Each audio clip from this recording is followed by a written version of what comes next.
এই পিঠাটা এতটাই নরম তুলতুলে যে মুখে দেওয়ার সাথে সাথে মিলিয়ে যাবে। খুব সহজে এই পিঠাটা বানিয়ে খাওয়া যায়। সুজি আর ডিমের মাধ্যমে এই পিঠাটা তৈরি করা হয়। এতটাই সফট আর বিকালের নাস্তার জন্য একদম পারফেক্ট একটা রেসিপি। আর যদি হঠাৎ কোনো বাসায় মেহমান আসে তাহলে কিন্তু খুব সহজে এই পিঠাটা বানিয়ে দেওয়া যাবে। আসসালামু আলাইকুম এভরিওয়ান, কেমন আছেন সবাই? আশা করছি সবাই ভালো আছেন। কে কোথা থেকে আমার ভিডিওটা দেখতেছেন কমেন্ট করে জানাবেন। আর সবাইকে আমার ভিডিওতে স্বাগতম। আজকে আমি আপনাদের জন্য বিকালের নাস্তার জন্য একদম পারফেক্ট একটা রেসিপি নিয়ে এসেছি। তো ভিডিওটা ভালো লাগলে প্রথম থেকে শেষ পর্যন্ত দেখবেন আর কমেন্ট করে জানাবেন কেমন হয়েছে। আজকে ভিডিওতে দেখাবো কীভাবে খুব সহজেই ডিম দিয়ে সুজির পিঠা বানিয়ে ফেলবেন।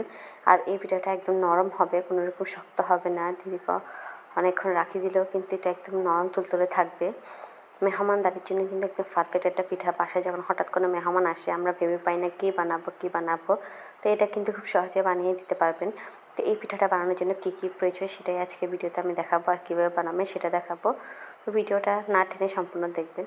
তো প্রথমেই আমি 2টা ডিম ফেটিয়ে নিয়েছি ভালো করে। এখানে চাইলে একটা ডিম দিয়েও করা যায়, আমি একটু বেশি করে বানাবো তাই 2টা ডিম নিয়েছি।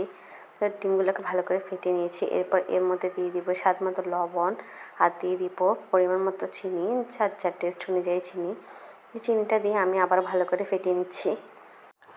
তো ডিম আর চিনির মিশ্রণটা ভালো করে মিশিয়ে নিতে হবে। একদম ভালো করে মেশাবো যেন কোনো লাম্পস না থাকে। তারপরে এখানে আমি 1 কাপ পরিমাণ সুজি নিয়ে নিয়েছি। সুজিটাকে আমি অল্প অল্প করে দিয়ে দিচ্ছি। সম্পূর্ণ সুজি আমি একসাথে ব্যবহার করব না, অল্প অল্প করে দিব। সুজিটা দিয়ে আমি আবারও ভালো করে মিশিয়ে নেব। আমি এখানে একটা শক্ত ডো তৈরি করব। তো এরপর পিঠাটাকে বেশি নরমের জন্য আমি এখানে একটু ময়দা ব্যবহার করতেছি।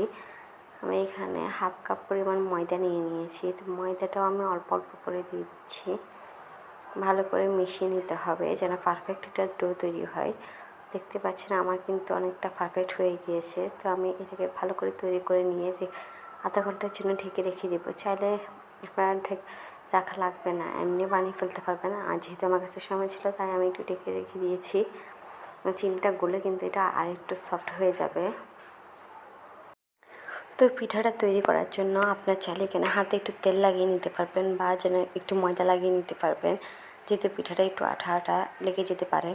তা আমি হালকা একটু ময়দা লাগিয়ে পিঠাটাকে দেখতে পাচ্ছেন একটু করে ডো নিয়ে হাতের সাহায্যে গোল গোল করে নিচ্ছি। প্রথমে একটু গোল গোল করে হালকা একটু লম্বা করে নিচ্ছি যেন একটু দানা দানা না থাকে, পারফেক্টভাবে হয়। দেখতে পাচ্ছেন আমি কীভাবে করতেছি। তো এটাকে এভাবে করে একটা পিঠা তৈরি করে নেব। দেখেন কতটা সুন্দর হয়েছে। এটা কিন্তু তেলে দেওয়ার সাথে সাথে আর একটু ফুলে উঠবে। সবগুলো পিঠা আমি এভাবে বানিয়ে নিব। এরপর চুলায় একটা কড়াই বসিয়ে এর মধ্যে দিয়ে দিব তেল। তেলটা গরম হয়ে আসলে এর মধ্যে পিঠাগুলো দিয়ে দিব।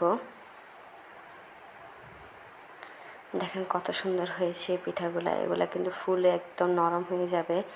এইভাবে করে আমি পিঠা কয়েকটা করে দিয়ে দিচ্ছি তেলের মধ্যে।